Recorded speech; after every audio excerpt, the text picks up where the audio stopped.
أعوذ بالله من الشيطان الرجيم بسم الله الرحمن الرحيم.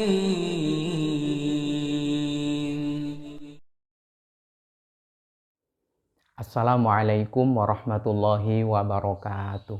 Bismillah, walhamdulillah, thumma salatu wassalamu ala rasulillah, habibina wa qudwatina Muhammad ibn Abdillah, wa ala alihi wa ashabihi wa mawalah, wa man tabi'alah ila yaumil qiyamah. Wa ba'dah, di suatu hari, handphone saya berdering. Setelah saya angkat, ternyata yang telepon adalah seorang ibu-ibu. Katanya sih seorang ibu muda dengan 2 anak. Lalu kemudian beliau mulai bercerita, entah ini curhat atau mau konsultasi. Tapi rupanya memang konsultasinya dimulai dari curhatan. Apa itu? Ternyata beliau adalah seorang yang sudah lebih dari 5 tahun ditinggal meninggal oleh suaminya. Ya, janda. Beliau berkisah bahwa pada masa suaminya masih hidup, seringkali berucap, kalau nanti ayah meninggal dulu, saya berjanji tidak akan menikah lagi.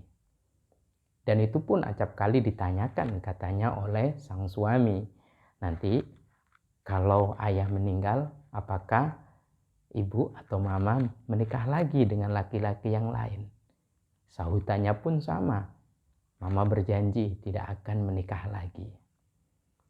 Lalu kemudian seiring berjalannya waktu, pasca wafat suaminya, ternyata ada 1, 2, sampai 3 kali laki-laki yang datang meminangnya.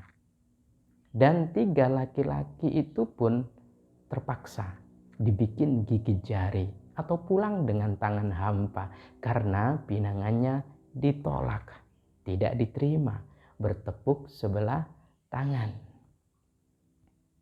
Dan oleh karena sudah 3 kali, 3-tiganya pun dikenal sebagai laki-laki yang solih, cukup mapan dari segi ekonomi, dan juga memiliki integritas yang tinggi. Tentunya orang-orang di sekitar beliau ini terheran-heran kenapa tidak diterima. Kenapa ditolak? Padahal statusnya ada yang duda, bahkan ada yang masih perjaka meskipun usianya sudah, ya boleh dikatakan sudah tua. Bolehlah dikatakan perjaka tua begitu. Joko lapuk kata orang Jawa. Tapi tidak tua-tua amat karena usianya masih kurang dari 50 tahun. Oleh karenanya, sang janda ini, sang ibu atau sang mama ini begitu pusing 7 keliling. Karena apa? Karena penolakannya terhadap 3 laki-laki itu cukup membuat beliau, ya kenapa mempertahankan jandanya? Padahal menjalani hidup dengan keadaan janda itu tidak mudah. Sangat berat. Banyak jalan menikung, terjal yang harus dilalui. Terlebih harus menafkahi 2 anaknya. Bahkan orang tuanya pun terheran-heran. Tidak terkecuali mertuanya dari suaminya yang meninggal itu, beliau pun juga sangat mendukung andaikan si ibu atau si mama si janda ini menerima pinangan laki-laki lain pasca anaknya meninggal dunia. Dan alasan-alasan yang dikemukakan pun itu terkesan tidak masuk akal. Ada hal yang disembunyikan dalam-dalam di dalam hatinya. Lalu kemudian karena tak sanggup untuk menanggung semuanya, untuk memikirkan sendiri, terlebih ketika anaknya semakin besar, lebih membutuhkan biaya untuk hidupnya. Lalu kemudian berkonsultasilah kepada saya. Bagaimana hukumnya jika saya, Ustadz, berjanji pernah dan berulang kali berjanji kepada suami bahwa sepeninggal beliau berpulang ke rahmatullah, saya tidak akan menikah lagi. Kalau saya menikah lagi, apakah saya tidak mengkhianati janji saya? Lalu apakah saya berdosa jika saya terus berpegang teguh pada janji itu? Padahal anak-anak saya butuh nafkah. Padahal dukungan dan support dari keluarga saya sangat besar. Nah, penting untuk kita pahami bersama-sama bagaimana Nabi Shallallahu Alaihi Wasallam menilainya. Mari kita simak bersama-sama satu riwayat sahih dari Imam At-Tabrani. Diceritakan an Ummi Mubashshir.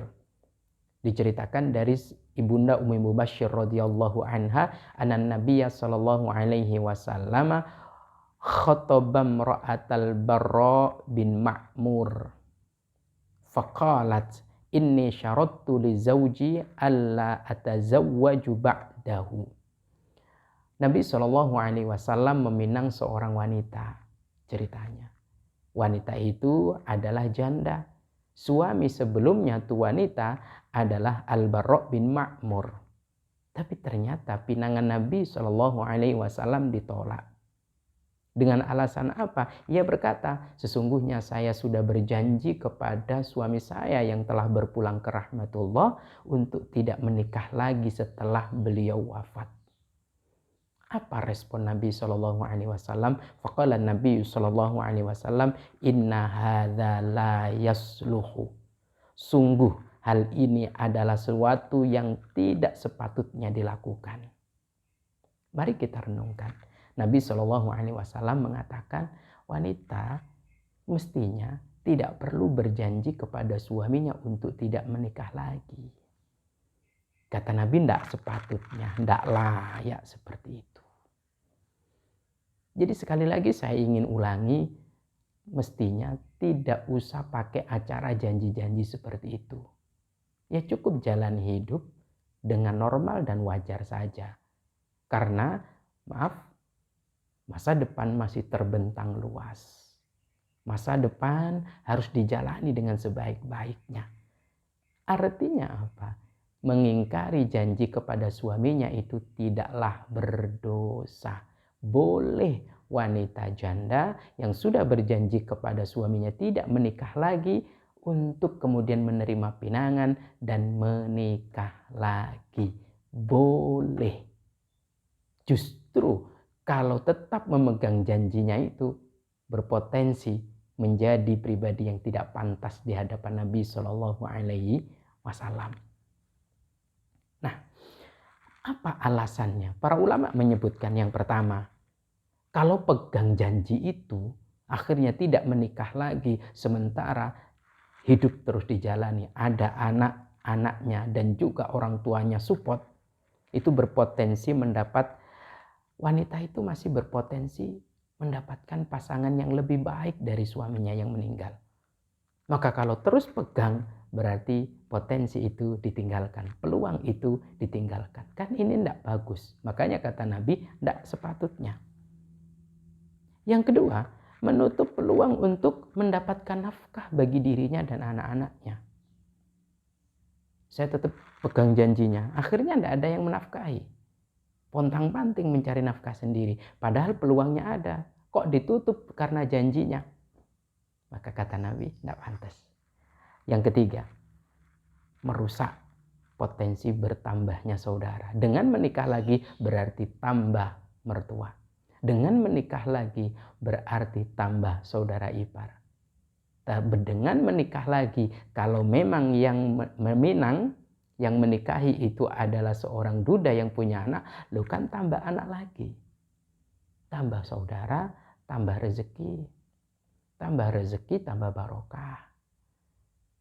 Maka pada saat itu saya sarankan, ibu menerima pinangan laki-laki lain itu lebih baik daripada pegang janji kepada suaminya yang sudah meninggal itu. Terus bagaimana saya? Yakinlah suami jenengan di alam sana lebih bahagia kalau sampean bahagia. Kalau anak-anak sampean ada yang menafkahi. Maka kemudian beliau lega dan pada akhirnya menerima pinangan laki-laki lain.